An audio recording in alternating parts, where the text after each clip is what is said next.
All right. We are live. I want to say thank you for tapping in. I am Coach Ashley, aka the Ambassador. You are watching live in Unscript, and I'm gonna go ahead and call him a good friend now. You know what I mean? I met him in the Philippines, and we just kicked it off and just been in contact. Man, and it's a pleasure and an honor to have Coach Sean Chambers on the live with me. So I'm gonna go ahead and let you introduce yourself, and then like I said, we're gonna just chop it up on just a bunch of just different questions and things like that. So, Coach Chambers, can you please introduce yourself for us? Yeah, man, it's all good. I'm glad to be here. Glad I can help you with, like, get a chance for you to meet you in the Philippines and meet you at one of my practice. I'm now the current head coach for Far Eastern University in the Philippine men's basketball program, which is we go by FEU. It's one of the top programs in the country here in the Philippines, and the toughest league, the college league here, is called the UAAP. And so I'm here going on my second year as a head coach. I'm super excited about the upcoming season. I was a former player here in the Philippines for many years as a import, as we call it, American player, where I had won 6 championships here. Yeah. My mother has been retired here in the Philippines. And so I had quite a legacy here. So I kind of felt like if I ever wanted to get back and start coaching, like at a collegiate level, it would be back here in the States. But I mean, back here in the Philippines, but back in the States, I have a club program called JBS, stands for Just Believe Sports. It is a girls program that's one of the Adidas grassroots program. We've been affiliated with Adidas for the past 10 years. I do have my co-director that I'm running the program now while I'm away here in the Philippines. But I am actually going to go back home on Sunday and kind of get back with my kids and get a chance to work with them a little bit for about 3 weeks before I head back to Manila. And I'm also still currently the girls' high school coach at Antelope High School. So doing a whole lot while I can, because the way our season work here in the Philippines, we go from September, like the league go from September to about the end of November. So that allowed me to go back home and coach the girls team in the States. So I was happy to do that this year.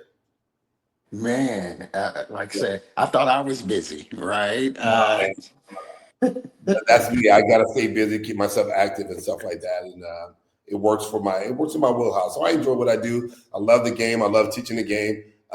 Somebody asked me the other day about what is it that I enjoy about coaching college basketball, and it's more getting to empower kids, young student athletes, empower them to be successful, put a game plan together, and see how it works and how it plays out. That's the joy of coaching, and then see them go beyond. For me, it's been from high school to college. Now it's going to be from college to the next level where they're making their Right. livelihood. So, no, Yeah, it's no, been an amazing journey.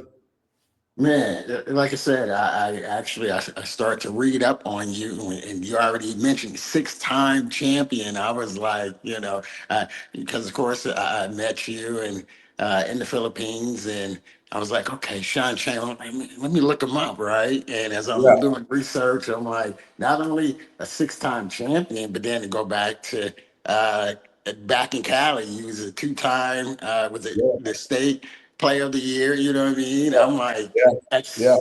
At, at 6'2", you played the forward position. I was kind of a 3/4 a little bit. One of the things that I do with coaching is, like, back in the day, if you were 6'2" and you were jumping out of the gym, they Yeah. had you penciled in as being inside of the post or the block. Because in high school, everybody's about 6'2", 6'3", or whatever. So I had incredible hops because I high jumped 7 foot in high school. Yes. I'm Yeah, sorry. I'm sorry that I did read that. I was like, yeah, you had an man. offer to So Florida State and all of that, but you chose all that, man. basketball. Yeah, you did your research. I see it. Yeah, I see you did your homework. So yeah, so man, I was doing all that, but so one of the things that you'll notice about me as a coach, and everybody will tell you, is that I shoot a lot of 3-point shots. I empower my kids to shoot three.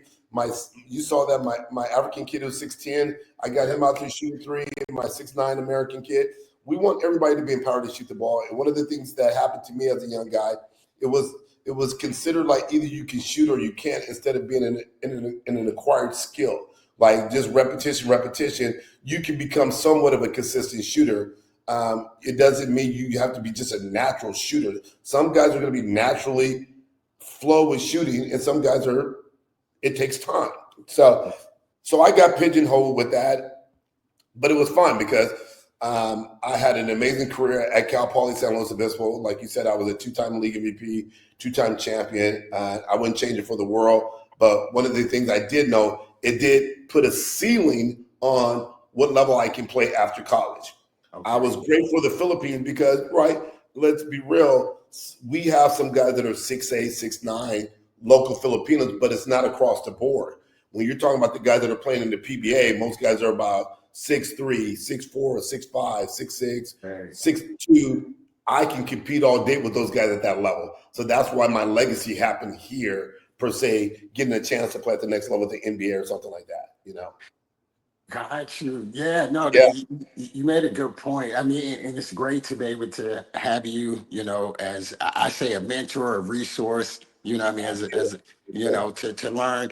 Because when you start talking about the PBA, I heard a lot about the PBA, right? And then for me to come over and actually experience the play and now begin to meet players and former players and coaches like yourself. Well, I mean, I know one of the things, you're also developmental coach for TNT. Yes, sir. Yeah. See? So one of my teammates, Jojo Lastimosa, is the general manager now for Talking Text, and he called me in and wanted me to come out and work with some of the guys, and came over, and that kind of started the ball rolling really with FEU. They saw me over here, and they're like, "Hey, man, this guy's here a lot. We need to consider him as one of our head coaches." So that's how that happened. But also, right, I didn't mention this. I'm now the assistant coach with the Philippine national team for the Gilas program. And that's been an amazing journey, man. I mean, absolutely amazing. I had the opportunity to go travel the world last year. We went to Turkey. We went to Poland. We finished up in Riga, Latvia, where we had a chance to one game away from making it to the Olympics. And then just recently we were in Qatar to do like a tune-up. And then we finished up the Asian – we're going to be doing the Asian World Championship or Asian Cup Championship and finishing up in August, but we went to New Zealand and we had to play a game in Thailand. So it's been a journey, man. It's been an amazing journey. God has truly blessed me. God has put me on this journey when it comes to basketball. And the Philippines, as you know, is a basketball love country. Yes. If you don't make it in the United States as a NBA or a basketball player there, come to the Philippines. There's nothing like it. I have to agree, right? Everybody's been asking, so how was your trip? I was like, I can't lie, hands down, one of my favorite countries now, right? And like basketball is unreal. I've heard about it, but it's not until you witness it, right? Everybody loves basketball. Right? And I think that that's one of the biggest parts because here in the States, of course, I'm a high school coach. I work with players, young players, high school players, college, and everybody, even at the next level, I help players go pro. And having this relationship, I think, is major because the Philippines do open up a lot more doors. I mean, for smaller type players, right? Like you said, the average height is probably 6'4", 6'5", maybe, Um, and so I want you to share one of the things that I noticed about the Philippines is like you said, we had spoken a little bit about it. You brought some American players over, and it took them like basically almost a year or a season to adjust to the style of play. So yeah, man, I got 4 Philams on my college team, and honestly, they've been here for about a year now, and they're still having an adjustment to the level of physicality that the local guys play with, and I also I think one of the issue is when you bring over American kids that have been coddled a little bit, been in the AAU scene, and have mom and dad like kind of looking over them all the time. It's just they're getting there, but it's an adjustment for the American kids because it's like the local kids, they grew up their whole life dreaming to be in this position. Okay. The foreign guys, the Philams, are coming here by chance looking for an opportunity to play because it didn't work out so much in the States. They saw themselves to be a little bit more valuable over here. They're looking for an opportunity to continue to play. Where the Filipino kids, they grew up at 5, 6, 7, 8, 9, 10, dreaming to play in our league, in the UAP, and or the PBA, or now the other professional leagues in the country. So there's definitely a different mindset. There's a different drive that I see between the two group of kids, but that doesn't mean they can't get there. Once we get a Phil-Am kid to really understand, like, hey, there's a level of competitiveness here you have to be successful here. You may have skill level, but imagine at my gym where you're at, and I think I told you guys this, I have about 60 kids from 14 to up to 24, 14 years old up to 24 years old that all live in the dormitory connected to the gym. They live there. Like, these kids don't live with their family. They don't grow up with their mom and dad. They're living by themselves at 14 at these dormitories at the gym for an opportunity to make it into the PBA, to make it into the UAAP. And that's been their dream since they've been babies. So with that, these kids are hungry. They're physical. Yeah. They're tough. They're athletic. They just lack size for the core of the group of kids. But when you start getting up to the 6'4", 6'5", 6'6" kids, those kids all have a chance, And you saw the talent. They're dunking on each other, they're flying in the air. They do exactly the same things we do in the States, and with a little bit more of a purpose, And imagine this too, like some of my kids here, we do have something like NIL money, but it's not a crazy amount. But some of the kids here, they literally are help taking care of their families at 15, at 16, at 17. So they're working already for their families. So when you bring a Phil-Am over here, that kid better be for real about it. If you a joke, they're gonna let you know. Like, we eating, we're hungry, homie. Right. If you ain't hungry, you need to kick rocks. Yeah. No, you're right. That's a different kind of, we talk about that sort of being in the States, and you say, oh, okay, the kids from the inner city, of course, we have a different hunger, right? And then the kids that's from the suburbs is different. But like you said, over there, and I've been able to walk down the street, see the love of it, see what they're some of the living conditions, right? So like you said, if this is how I'm going to take care of my family, and now you're in my way, you know what I mean? So we got to do what we got to do. 100%. So you imagine, like you said, although we are a progressive country and you see some of the amazing pockets of buildings and city life situations that are like incredible, make you feel like you're in downtown San Francisco or Seattle. But then as soon as you get out of some of those communities, you see some of the challenges of the Philippines. Yes. And some of my kids come from some of those challenging situations. So if you're living in some of the disadvantaged neighborhoods, some of the barrios, and you get a chance to go play basketball and you start making a little bit of money to help take care of your family, it's on and popping. And I can't have this Phil-Am kid trying to take my position. So like, I'm telling you, man, the first couple of days my Phil-Am came here for practice, I literally, it was like they were in a rugby match. They was getting kids were going at them, and I let it happen to let's see, this is what it's about. You have skill level, you have talent, but are you really here to see what these guys really go through to be players here? So now, after a month or two, they've been included like family with, and that's the thing about the Philippines. Once you prove your worth, you are now family, you are brother, you are loved, you are going to be taken care of. They're going to have mad respect for you no matter what, once they buy into you. So, and it's all about getting a buy-in. But like you said, you see neighborhoods as you drive around here, kids are playing barefoot. Yes. Right? They're in flip-flops. Right? Right. Yeah. Get after it. I wish I knew the name of where they had tickets, but we was out there playing in one of the areas, and the kids, like you said, they were barefooted and they was moving as if they had shoes on. You know what I mean? And I'm like, yo, this is different. Barefoot, real. balling hard. Yes. Pulling up on so, never seen it, and that was, and then, like you said, the love too, right? They do embrace you, and that's what I was telling everybody. I said, of course, it's one of my favorite countries. to be in, and just the love that they gave me. Just being out there Right. teaching them and showing them, and just how they accepted me, and that's one of the reasons why I'm excited to come back. And do some things out there. Um, so, have your season kicked off yet for the college? So we're in the middle of like some preseason game. We had a preseason game last night against one of our rivals, and it was a 2 point game. But Okay. I'm basically using it to try to get some of the guys who didn't play a lot last year, try to get them some minutes and see how they're going to show us some value or worth this year. My core guys were pretty darn good last year, and they're all back. I had one senior in the team last year. My whole roster's back, so Oh, I wow. need to.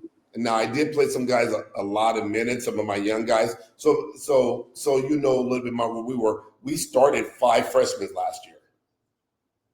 That's Yeah, tough. and then we had a nice run. We had a nice run at the end of the season. So we're trying to build off of that. But I do need to find more minutes from other guys that can help us be a little bit more productive. So we're working on that, and we're going to see how that works. But we had a game last night. We have another game next Saturday, and it's all just preseason. But we have a long preseason here in the Philippines. Again, you were here. You understand, like, basketball is life here. Literally, Yeah. it's like our season doesn't start till, like, I might understand we're not going to start till like the third week of September possibly, or the middle of September.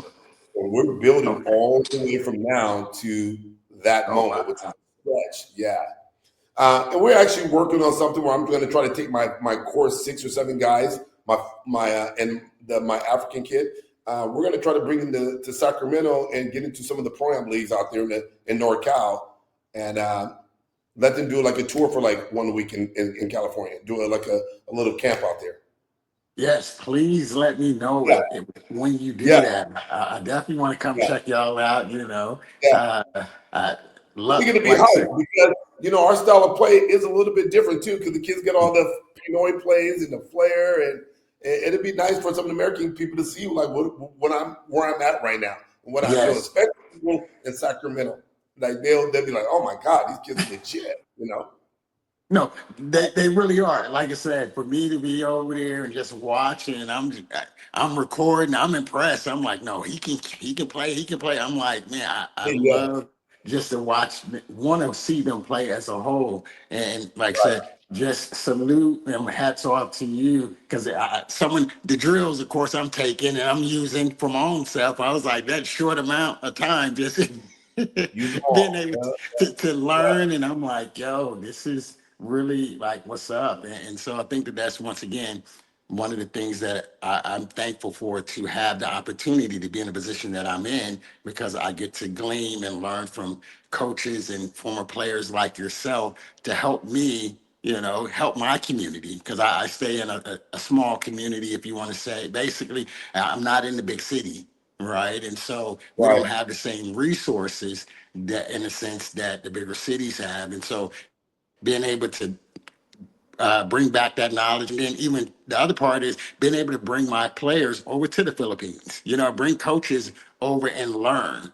I think it's going to be Yeah, big. we need to make that happen. We was talking about it, so we need to. I'm looking to do something probably if I can this summer. Try to do like some kind of a goodwill games and bring some teams from the states to come play against Okay.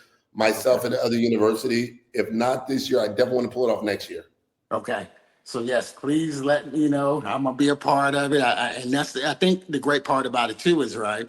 Um, it's a college, right? And there's kids that may have the opportunity, especially with the Filipino background, that you say, hey, I need somewhere to go. One hundred There's an percent. opportunity.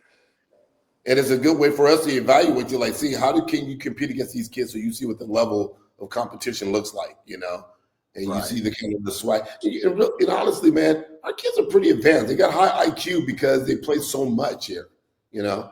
So it's a good game. It's a good basketball game here, style of play. So I'm gonna switch it over to your girl side Yeah, right now, back in Cali.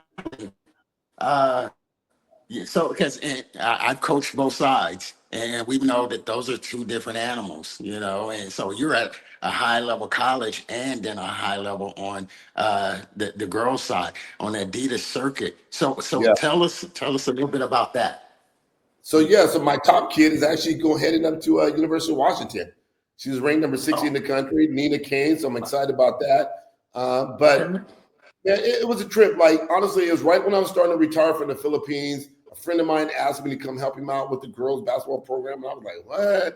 I'm not feeling that. And he kept asking me. And then finally I went out there, and then it became like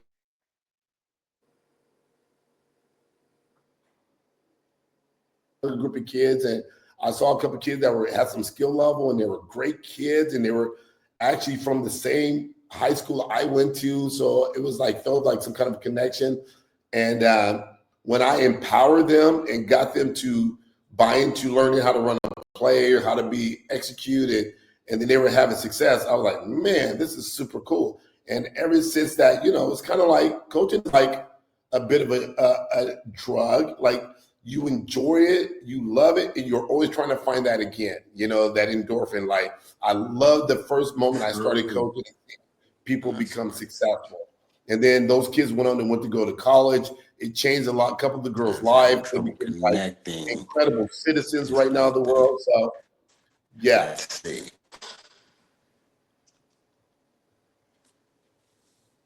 Gosh, 4 minute coach. you good? I want to say thank everybody for tapping in with us. Man, this is there you go. You back. Yeah, yeah. Okay. So no, man, it's been a great experience, man. Just being there and working with kids and empowering them and teaching them how to play the game. And it's like, once you have that first taste of success, you're always looking for more, right? Okay. And so that's coaching girls basketball. What happened for me too, being in Sacramento, is where I grew up. I got a nice little legacy there as well. Winning Okay. championships in high school. When I came and started coaching girls basketball, it started to, I felt, give the girls game in Sacramento a little bit of love and respect, and people started Right. looking at it differently because I was on that side of the fence helping. And and just like everything else I'd done in life, once I started coaching girls in high school, I wanted to get better. So I wanted Yep. to see what other people were doing to get better. So I was like, okay, I've been playing in the Philippines at that time, now 13, 14 years. I never heard of AAU or club basketball. Okay. So I was like, okay, how did they get good? And they were like, oh, they do spring, summer, and fall workout. I'm like, okay, that's what we're doing. And then somebody said, oh, have you ever been to Oregon Trails and have you done AAU ball? I'm like, I need to go. So I actually, without a team, I flew up to Oregon and just went and watched the tournament. Okay. And my first there, it's crazy. I just went up there. I didn't have a team. I didn't have players. People told me about the tournament. Like, this is what people do. I had no knowledge of it. So, okay, let me make myself knowledgeable of what other people are doing to make their team and their kids successful and get recruited. So what I did, man, I went up to Oregon Trails tournament in Portland. I went up there, went and saw my very first game of all games. I'm watching the team play. And at this time, I thought I had one of the best kids that had to be in the country. I had a kid on my Okay. team named Candace Wilson that was at my high school. I'm like, this kid is incredible. There can't be a better girl in the country better than this girl. Because she was Right. quick. She had no, she was just raw. She didn't have no directions. Well, um, I, I, I'm thinking Candace is the best thing I've ever seen. But again, I'm in this bubble because I haven't been outside of Sacramento saw girls basketball play. Well, I go to Oregon. My first game I see, within 2-3 minutes, I thought Candace Wilson was probably the worst player in the country. You know? So the first, I'm watching 2 minutes of this game. I'm like, oh my God, I didn't know girls can do. And the first person I saw play in Oregon Trails was Diana Taurasi. Oh wow. Oh. I was like, oh my goodness, who is this kid? What is going on? And then she had a squad too. Everybody in her squad was nice. And I was like, okay, we got work to do. Right. But by me going there, I was like, okay, I had to raise my level of expectations of what girls can and cannot do. So I'm like, I went back home. We went back to the lab. I'm like, all right, Candace, guess what? Because she was getting to the rim racking. I go, we're gonna shoot threes. You're gonna be dropping dimes. You're gonna play like Candace, like Diana Taurasi. So I so then after the following year, I'm like, okay, now I need to start bringing teams into this event. Okay. We got a roster together.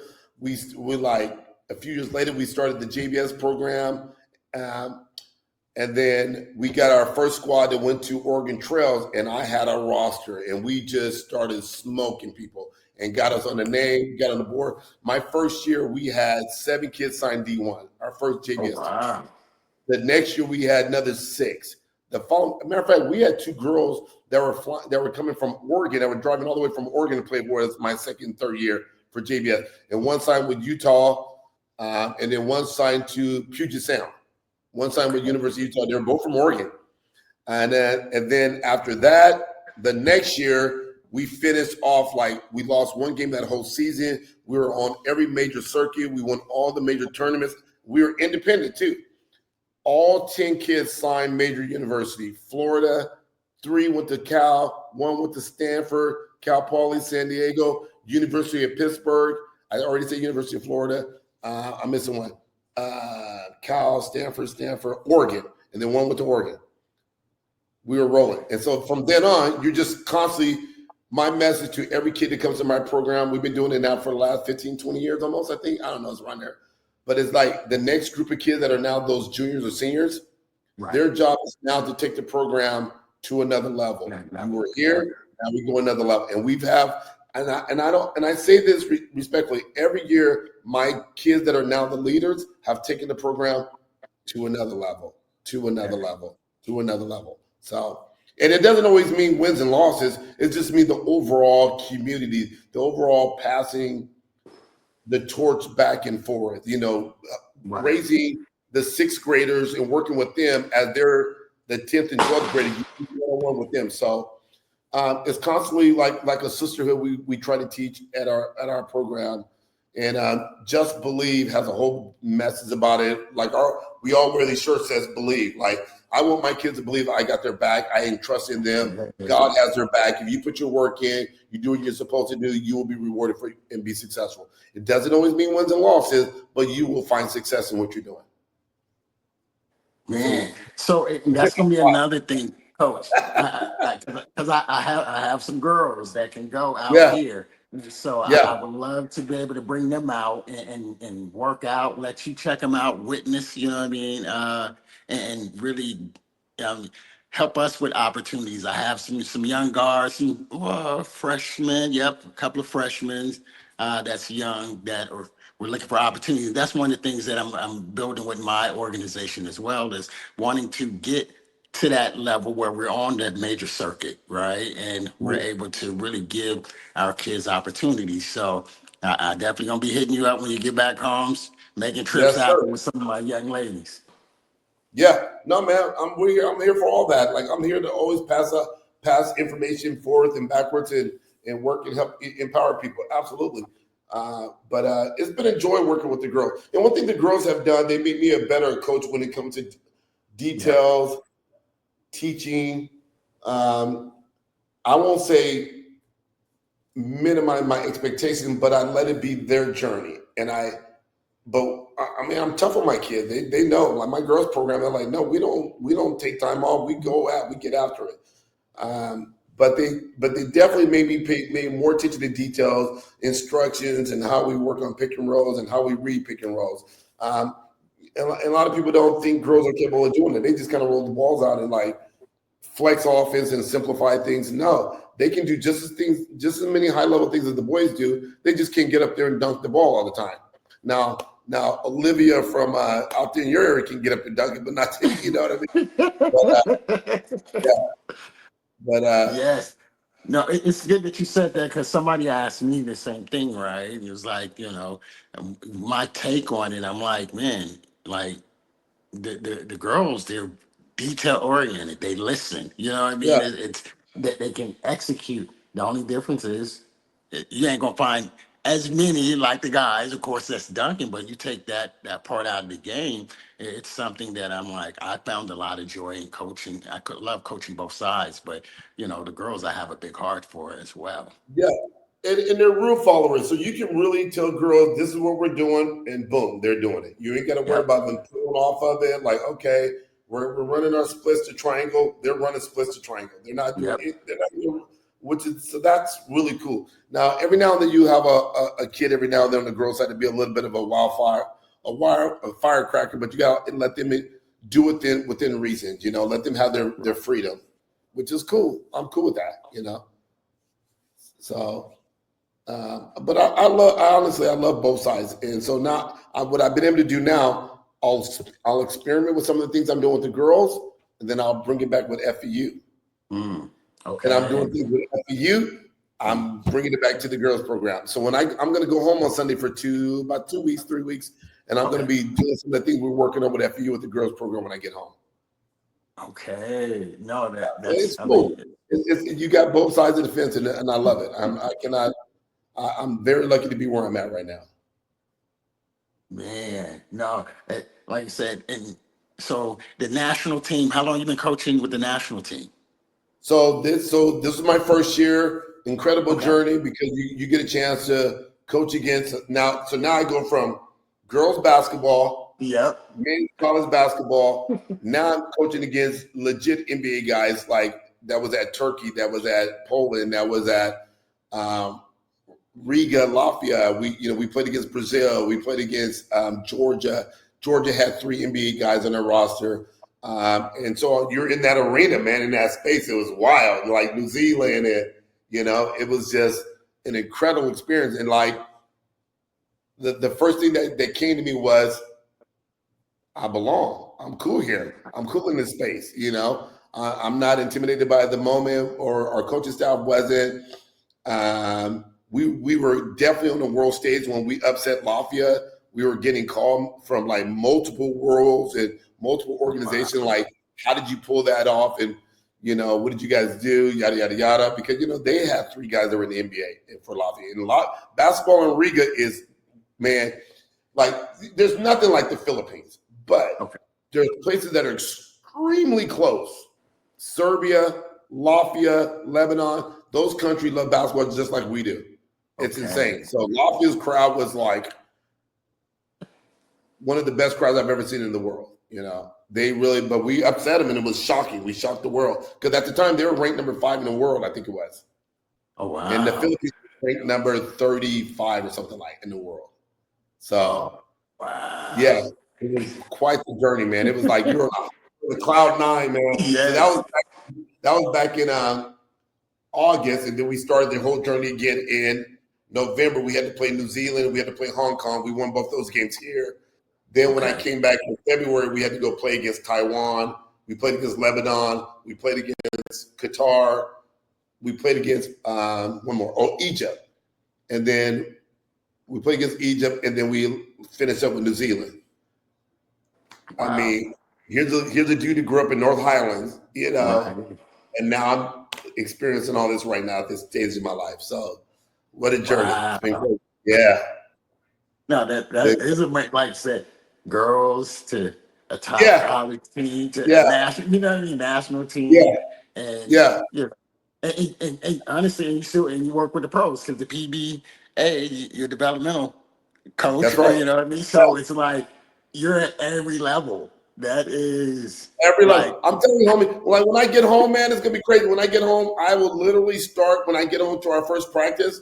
I will literally go start practicing with our 6th graders first.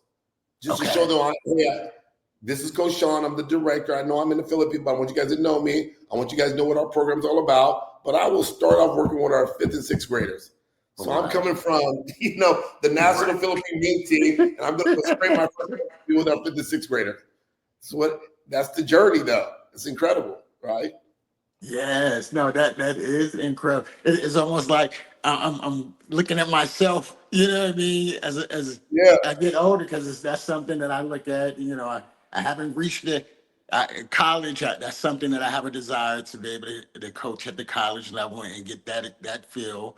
And I mean, I've worked with some pro players here and there, but not, of course, like what you're doing. But the whole idea of, like you said, being able to go from level and crossover and, like you said, being from where you're from to where you're at now. Yep. And they pay me to do this, which is crazy. I'm living my best, as they say, your best life right now. It is amazing. So before I came here, I don't know if you know this, I don't know if I told you this, but I was a middle school assistant principal or dean of students at a middle school. No, I So didn't know I had a that. tough day job on a regular. And literally, I'm still technically the dean of students right now. I took a 2-year leave of absence. Oh, wow. Yeah, so I took the 2-year leave of absence to see if this was going to work for me. Yeah. Clearly, I'm enjoying every moment of it, but I have one more year of leave before I have to say I'm done with being an educator. I am going to be a basketball coach for the remainder of my time until I retire. Oh, wow. Yeah, yeah, yeah. What? So I've been a dean of students for 16 years at a middle school in one of the toughest neighborhood in all of Sacramento. And Oh, we were one of really? those schools where the state of California was ready to shut the school down. So our superintendent had a vision of like, hey, why don't we get our best administrator, best of our leaders, send them to those schools, empower them to transform the school, whatever they need, whatever resources they need. But we need to save these black, we're black and brown kids Right. in my school. There's literally no white kids in my school. And we just need to go there and move some things around and make sure we had teachers that loved our kids as if they were our own. Make sure they were going to teach them and empower them to see life after this community. Can they help them make it out of this tough situation they're in and eventually transform their family life as well, not only their life, but their families, that we can get them into college and get them into a job or a profession after high school. And we end up turning that school around in 2 years, being now one of the top performing middle schools in Sacramento. Wow. But this was a Man, journey of mine, and I'm here now, though. wow. Hey, Yeah, you don't have a documentary? We're going to have to get you a documentary, oh, yeah, Coach. yeah, man. This, My this, middle school journey has been something amazing. Like I never saw that coming either, but it just God had a plan. yeah, yeah. Yeah, No, I mean, the more and more I get to know you and hear your story, it's a major inspiration. I'm like, I never knew that. I just yeah, like okay, Coach Sean and what I read up on, but to listen and hear deeper, I'm like, yo, this is yeah. wow. Middle school principal. That's wild. I know a lot of people are like, what? You were doing what? I go, yeah, man.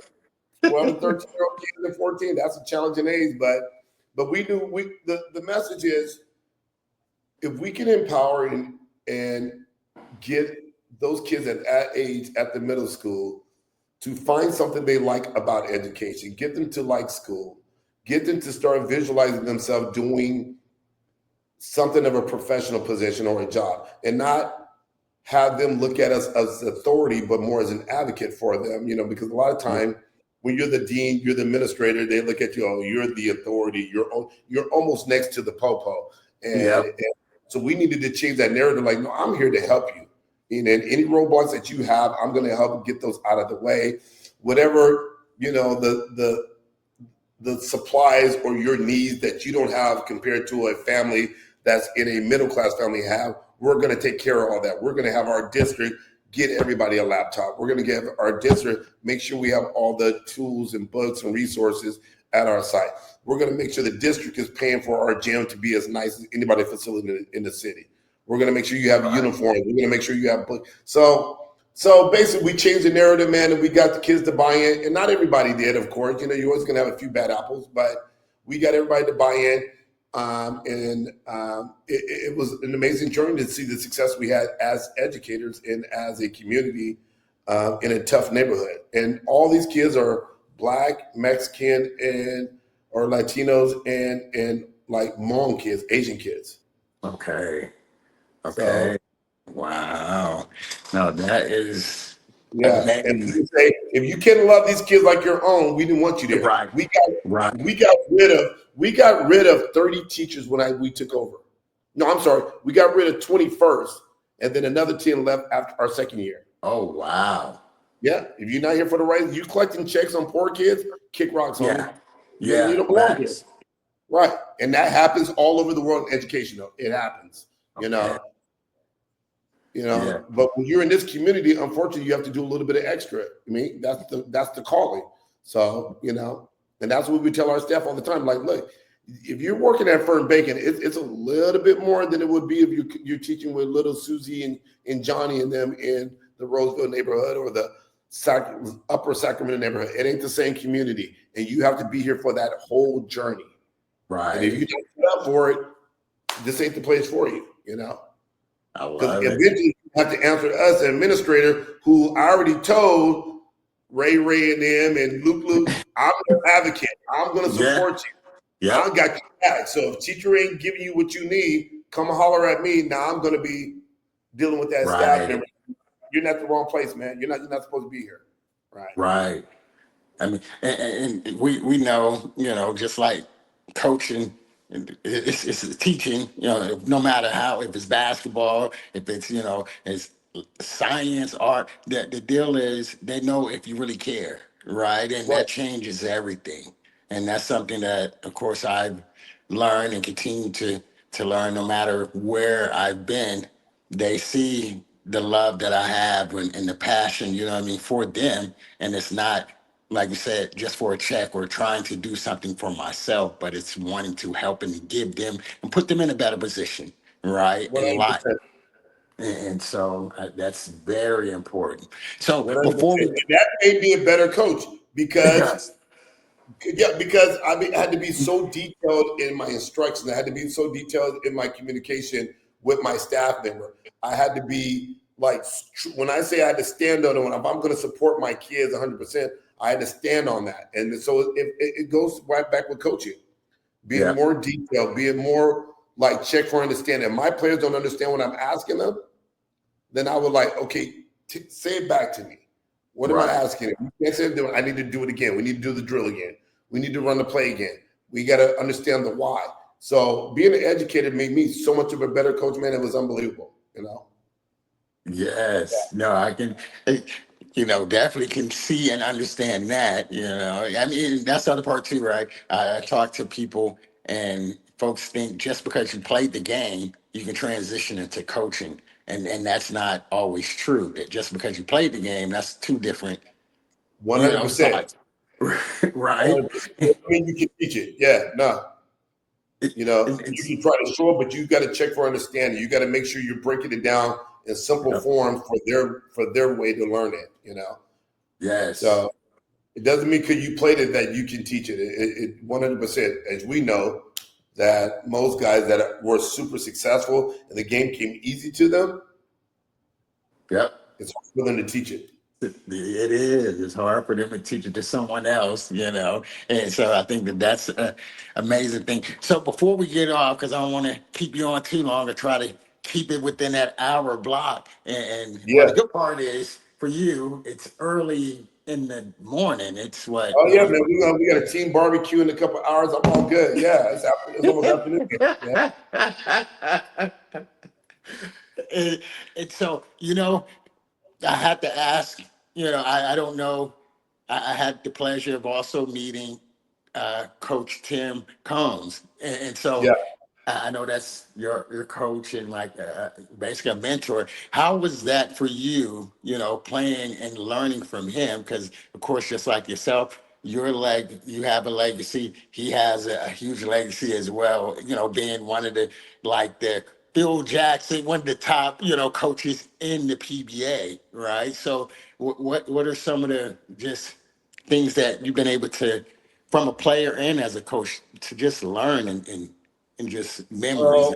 Tim will go down as the greatest coach that ever coached in the Philippines in the PBA. Wow, I love it. He's got 20-some odd championships. With that said, our journey is literally connected together. Okay. So his first 3 championships all started with me as his American player. Oh, wow. And so we came in together. I was actually with Team Alaska like 1 year before Tim joined us as our coach. Okay. And then we literally have grown up together since then. And our lives have been entwined ever since 1989 together. Okay. Right.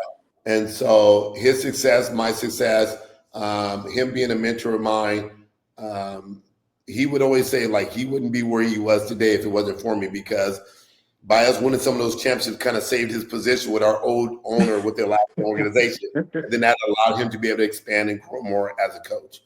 But I, as well, would not be here without him backing me, standing up for me when at times management wanted to go in a different direction while because we didn't win right away. Okay. And if you don't win right away, typically in the Philippines, they're looking for another American. Okay. Well, I wouldn't be here today if Tim did not stand on business and make sure management didn't go away from me. And then when we got moving, we got it rolling. Like we were literally the most unbeatable team in the '90s. We were like the Chicago Bulls in the '90s here in the Oh, Philippines. wow. So our whole journey has been entwined since 1990, 89. And it has been amazing. We have love for each other. But so when I came back and when he took over the national team, it was a no-brainer when he was like, I want you to join my staff. I want you to roll with me. It's going to be a 4-year commitment. And I was like, yes, when, where, and how, you know. And then, of course, FDU was like, the national team will support all that. You know, we'll allow you to be a part of that as well. So it is like, because we've been knowing each other so long, it's like we can almost think alike. And I know when he's stressing. I know when he needs a little bit of a chill back. And I can also be straightforward with him and say, hey, I think you're tripping on this one right now. I think we need to try something different. And he'll listen to it. Now, well, just like me with my assistant coaches, you can give me some information, but at the end of the day, I got to make the final call. Right. But it's saying, I'm willing to throw things at him that some people typically are afraid of. I'll throw things at him and let him know, hey, I think we need to reconsider this. You know, we need to try something different. You know, we might want to put this guy in. And then at the end of the day, it's up to him to make that final call. So we have an incredible relationship. He's been a mentor of mine. Even when I first started coaching, I would reach out to him and say, hey, what about this? Or I'm going to run the triangle offense. I'm going to teach you the girls. What do you think? And so I cannot say enough about how much I appreciate him and how much he has been impactful in my life and I know he feels the same way about me, 100%. Yeah. So the Phil Jackson and Michael Jordan story in the Yeah. Philippines. Yep. That Exactly what it's like. Is that kind of relationship. Wow. No, I mean, like I said, I'm God just blessed me to meet both of you all on this mission trip. It was one of those, and I thank God for Dave because Dave is the one who got us all connected, and at Right. that time I didn't know all the ins and outs and stuff. Started really doing more research, and I'm like, whoa, wait a minute, you know what I mean? This is you know, these are legends, like really for real legends, in the Philippines. And I see the love that y'all have and just how humble and just the opportunity, like I said, that y'all gave myself and Zach to come in and watch and learn and to even continue to build with you all even now. So it wasn't one of those like, okay, you just watch your practice and that was it. But the fact that, hey, we can call you and say, hey, coach, what's your take on this or whatever it may be. And like I said, it's just the genuine love that you both have shown. And so I'm very thankful, for the opportunity to build with you. And even when I reached out and said, hey, coach, I want to put you on a podcast, you're just like, when, where, so that's just much respect and love to you, coach, for just giving me the opportunity to build with you. Yeah. And that, again, that's part of us and why we've been so respected, or should I say, embraced by the Filipino community, because that's how they are here, and that's Okay. also part of our nature that that's all about how they. Once you meet somebody, come on, absolutely, yes, come join our practice. Our doors are open, and that, like you, as you've been around the Filipinos in your mission, that's just how it really Yep, is in this country. Yeah. it really is. And so, man, you'll be back, you said, in a few weeks, be back home. So I definitely got to reach out to you and Once, like I had mentioned before the live, once that goes through, I'll be calling you back because I'm gonna need you to get on Yeah, that I'm here. podcast with 100. me. All right. So, man, Yes, sir. Coach, I appreciate I, it. I appreciate you as well, and I look forward to continue to build with you, and not just do podcasts because it's a lot of learning that I want to pull from you as well, and just really because like the triangle, when you showed me your triangle, I was Yeah. like, oh man, I need that. You know what I mean? So just that mindset, just to continue to be ahead of the class in a sense. So yes, we about to get ready, clock Yes, sir. out. I want to Yep. say thank everybody for tapping in to Live and Unscript with my good brother, Coach Sean Chambers, a true legend. Man, we will be connecting again with another podcast. I will keep y'all posted. There's some things that are coming out that I'll be releasing later on. It won't be today, but just know we will be back. And so, Coach, thank you. And I look forward to talking to you real soon. All right, brother. I appreciate you, man. Keep me All up right. anytime. All right. Yes, sir. Peace. Thank you. All right.